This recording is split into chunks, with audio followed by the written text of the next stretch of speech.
어느덧 2026년 한 해가 절반이 지났습니다.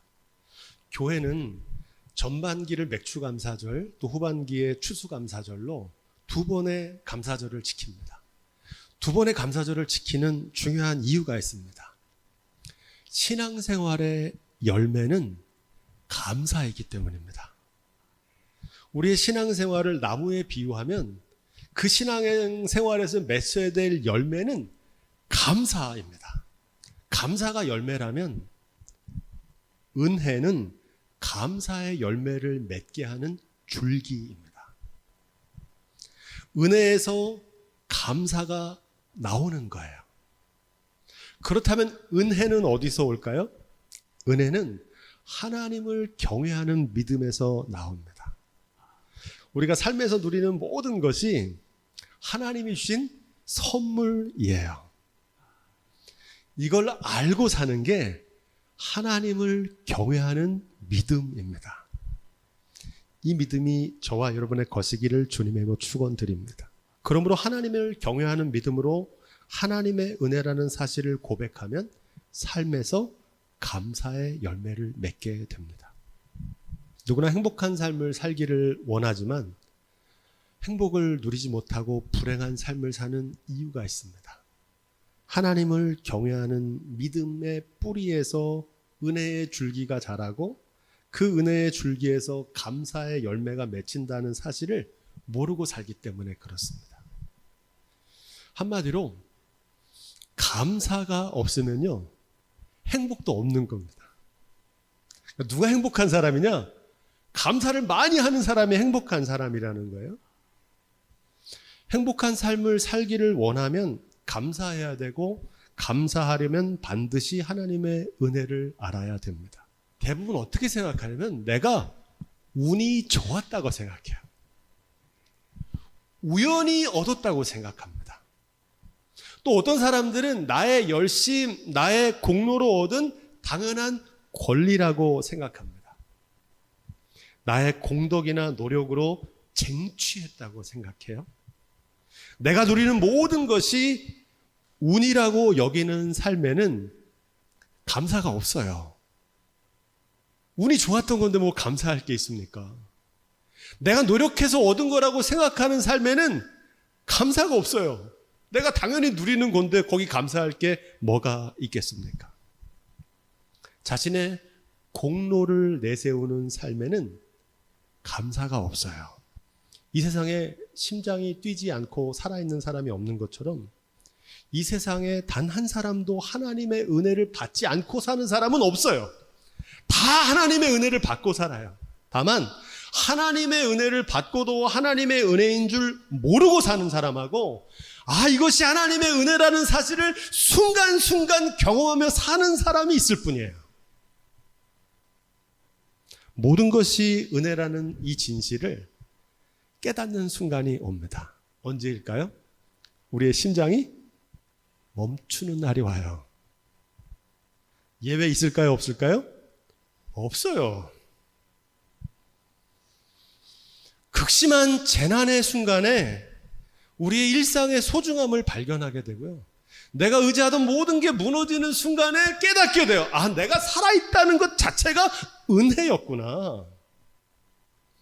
그런데 그때 깨달으면 너무 늦습니다.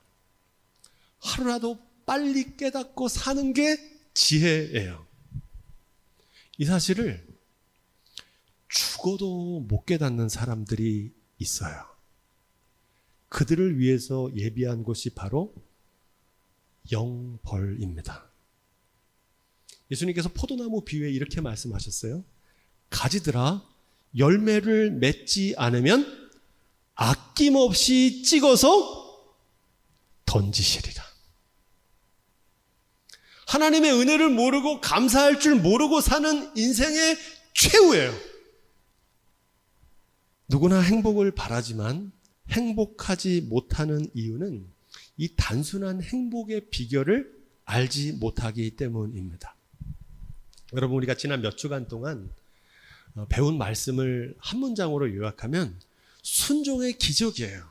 우리에게 순종하기를 원하시는 딱 한 가지 말씀이 데살로니가 전서 5장 18절에 나와요. 우리 이 말씀 읽어보겠습니다. 범사에 감사하라.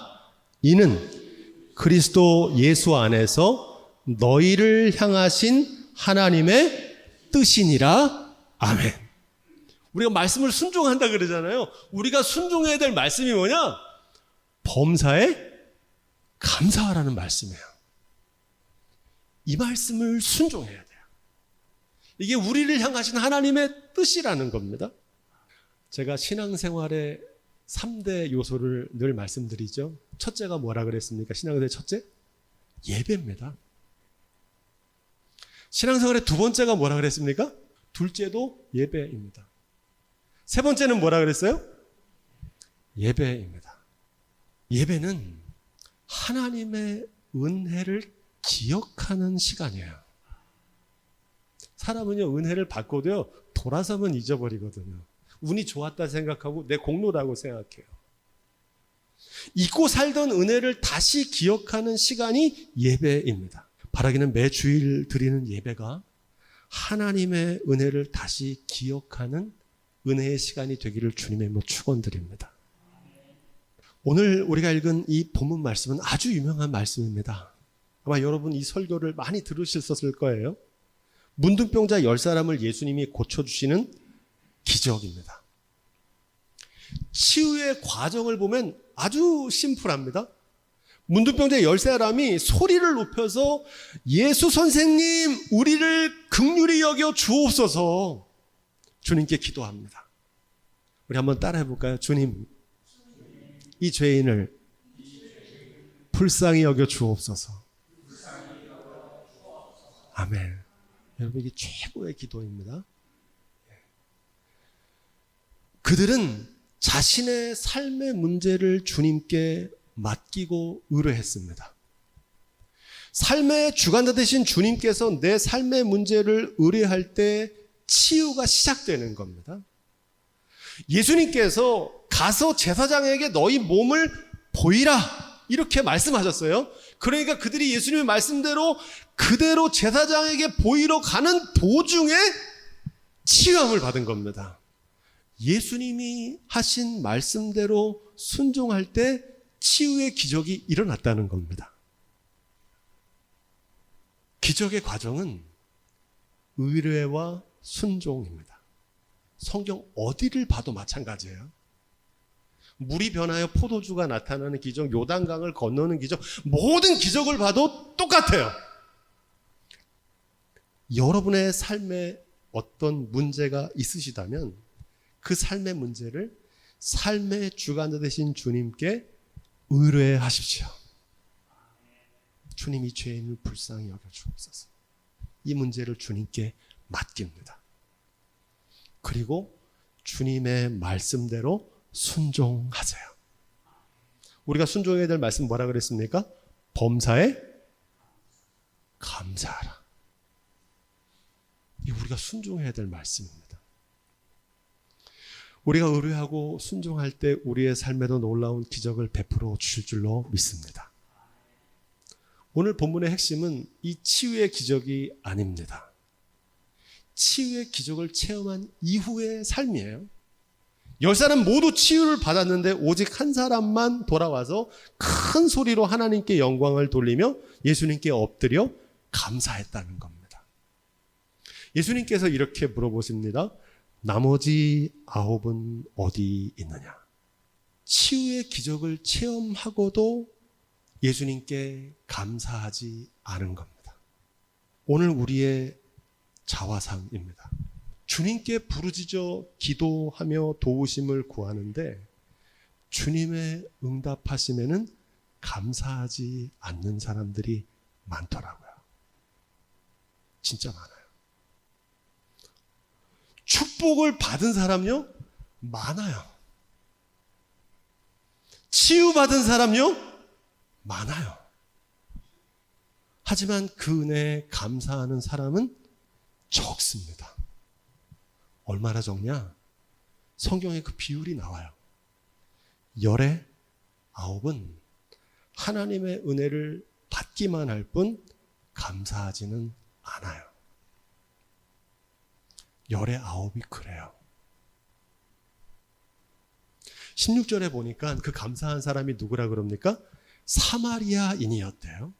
18절에 거듭해서 그의 정체를 밝힙니다. 이 이방인 외에는 하나님께 영광을 돌리러 돌아온 자가 없느냐? 이렇게 물으십니다.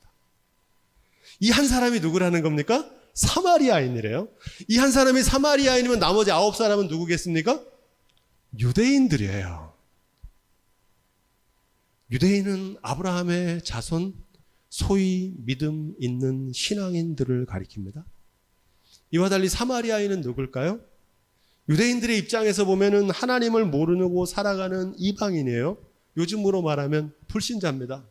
감사하며 살아갔던 이방인 불신자와 감사할 줄 모르고 살아가는 유대인 신앙인들을 대비하고 있는 거예요. 한마디로 불신자만도 못한 신앙인들을 드러내고 있는 말씀입니다.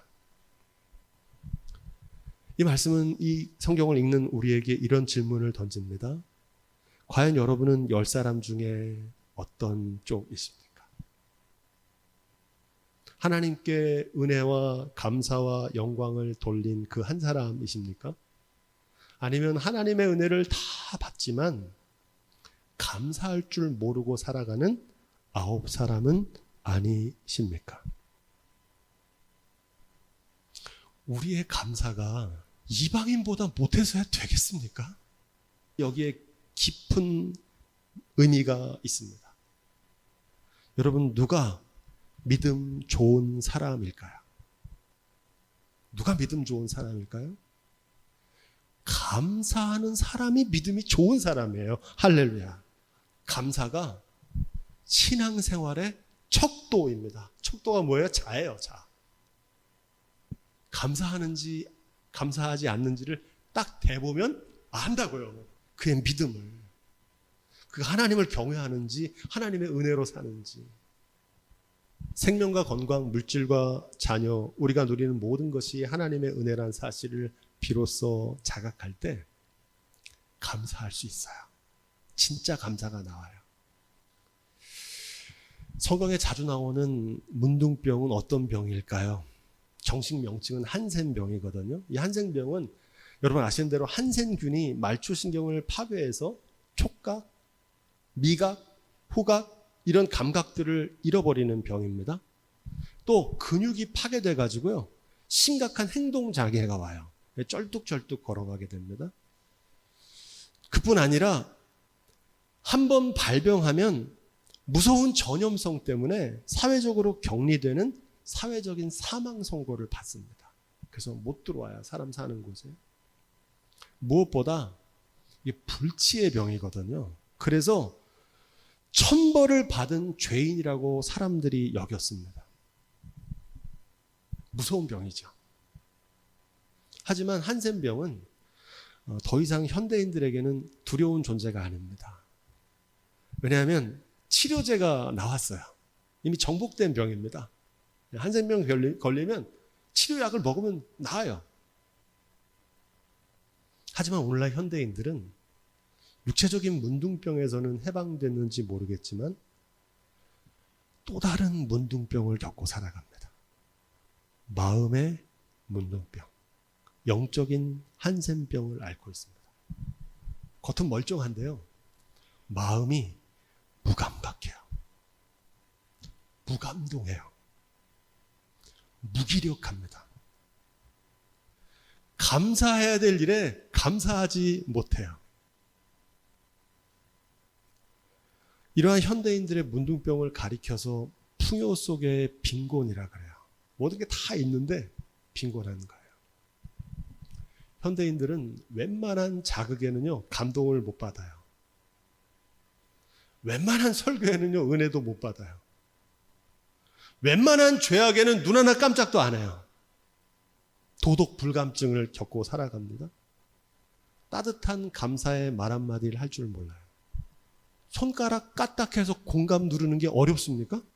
밝은 미소 대신 표정은 돌처럼 굳어 있고요. 작은 일에도 불같이 화를 내고요. 얼음처럼 냉담하고요. 사막처럼 건조합니다. 이게 영적인 한센병이에요. 보기가 흉합니다. 그 이유가 뭘까요? 말초신경을 자극하는 쾌락에 너무 익숙해져서 지게 되면 반복되는 평범한 일상이 주는 잔잔한 행복을 못 느껴요. 맨날 맛있는 거 먹고 다니면요, 사내짐이 먹잖아요. 집밥에 맛있는 거를 몰라요. 대박을 꿈꾸며 사는 사람들은요, 일상생활이 주는 소박한 감동을 느낄 수가 없어요. 영적인 문둥병의 가장 심각한 문제점이 있습니다. 이 삶에서 경험하는 무감각, 무감동, 무기력이 어디까지 가냐면은 하나님과의 관계까지 이어져요. 영혼의 문둥병이 걸리면 예배의 감격이 사라져요. 전에는 예배당 문만 열고 들어오고 찬송 한 구절을 탁 부를 때 감동이 탁 찾아왔는데 그런 게 없어져요. 맹숭맹숭해요. 귀에 들리지도 않아요. 감동의 찬양, 간절한 눈물의 기도, 통회하고 자복하는 참회의 기도, 감사와 기쁨까지 잃어버리게 됩니다. 정말 심각한 상태에 놓이게 돼요. 바라기는 이 영적인 문둥병이 치유받기를 주님의 이름으로 축원드립니다. 고침받아야 되는 거예요. 문둥병자들 보신 적이 없죠? 한센병. 저는 본 적이 소록도 가서. 그분들은 입이 이렇게 눌러붙어가지고 입이 안 떨어져요. 말이 어눌해지거든요. 근데 그분들이요, 손가락도 없어요. 근데 이렇게 치면서 찬양을 불러요. 근데 입도 멀쩡하고 손도 멀쩡한데 박수 칠 줄도 모르고 아멘도 못해. 정말 심각한 상태예요. 19절 말씀이 오늘 말씀의 결론입니다. 우리 19절입니다. 시작. 그에게 이르시되 내 믿음이 너를 구원하였느니라 하시더라. 아멘. 예수님께서 그에게 말씀하신 이 결론이 중요합니다. 감사했던 한 사람에게 하신 예수님의 말씀이에요. 이 한 사람이 구원을 받았다는 거예요. 문둥병만 고침받은 게 아니라 구원을 받았대요. 그럼 나머지 9사람은 어떻게 됐을까요? 나머지 9사람은 병은 고침은 받았는데 구원받지는 못했다는 얘기예요. 이 말씀이 굉장히 중요합니다. 우리의 신앙생활에 감사가 없으면 감사 없는 거로 끝나는 게 아니에요. 우리의 감사가 우리의 구원까지 이어져요. 감사가 구원으로 들어가는 문이라고요. 제 얘기가 아니고 시편 100편 4절이 이렇게 기록합니다. 한번 읽어보겠습니다. 시작. 감사함으로 그의 문에 들어가며. 뭐라고 그럽니까? 감사함으로 어디 들어가요? 그 문에 들어간다는 거예요. 이게 천국 문이거든요. 계속 읽어볼까요? 찬송함으로 그의 궁정에 들어가서. 뭘로 들어간대요? 찬송. 입술로 찬송함으로. 감사 찬송. 계속 읽어볼까요? 시작. 그에게 감사하며 그의 이름을 송축할지어다. 아멘. 여러분, 이 말씀만 기억하셔도 돼요. 감사는 행복의 열쇠일 뿐만이 아닙니다. 감사는 천국의 문을 여는 천국의 열쇠예요. 현대인들이 겪는 이 영혼의 문둥병을 치유하고 정복할 수 있는 강력한 치료제가 하나 있습니다. 그게 감사예요. 그게 감사예요. 겸손한 마음에는 은혜가 깃들지만요, 교만한 마음의 은혜는 사라집니다. 여러분, 뭐가 겸손한 마음일까요? 하나님을 경외하는 사람. 매사에 하나님을 인정하는 사람이 하나님 경외하는 사람이거든요. 내가 심장 그냥 뛰는 게 아니라 하나님께서 뛰게 하시는 거다. 이게 하나님 경외하는 거예요. 그럼 교만한 사람 누굴까요? 하나님을 멸시하는 거예요. 하나님 안 계신 것처럼. 이거 다 내가 노력해서 얻은 결과야. 내가 운이 좋은 거야. 이게 하나님을 멸시하는 거예요. 하나님 안 계신 것처럼. 제가 볼 때는 하나님이 하신 거거든요. 그 가정을 하나님이 살리신 거고, 그 영혼 하나님이 살리신 거고, 그 육체 하나님이 살리신 건데 본인은 본인이 잘해서 얻었다고 생각하는 거예요. 이게 교만이에요. 내 공로를 내세우는 삶에는 은혜가 없어요. 내가 누리는 모든 것이 당연한 권리, 내 노력에 대한 정당한 대가라고 여기는 교만한 삶의 열매는요, 불평과 원망이에요. 은혜를 받지 못하면 감사할 수 없고요, 감사하지 못하면 구원의 기쁨도 누릴 수 없게 된다는 아주 심플한 진리예요. 지금 심장이 뛰고 있는데도 그래도 몰라요. 하나님의 은혜를 자각할 때 감사할 수 있고, 감사할 때 기쁨과 행복이 넘친다. 여러분, 이걸 꼭 기억하십시오. 그리고 그렇게 하세요. 감사하라. 이게 우리가 지켜야 될, 목숨 걸고 지켜야 될 하나님의 말씀에 우리가 준행해야 될, 아무리 얘기해도 이 사실이, 이 진실이 깨달아지지 않을 수 있거든요. 하지만 내 삶에서 이것을 자각하는 그날이 와요. 아, 이게 하나님의 은혜였구나. 언제입니까? 세상에 믿던 모든 것이 무너지는 순간에 알게 됩니다. 심장이 멈추는 날. 그때 깨달으면 너무 늦어요. 이 진실을 하루라도 빨리 깨닫고 남은 하루하루의 삶을 하나님의 은혜로 감사하며 사는 지혜가 여러분의 것이기를 주님의 축복드립니다. 아직 기회가 있을 때, 내 손에 남아있을 때 모든 것이 하나님의 은혜임을 고백하며 우리의 삶에 잃어버린 감사가 회복되기를 우리 주님의 이름으로 축원드립니다.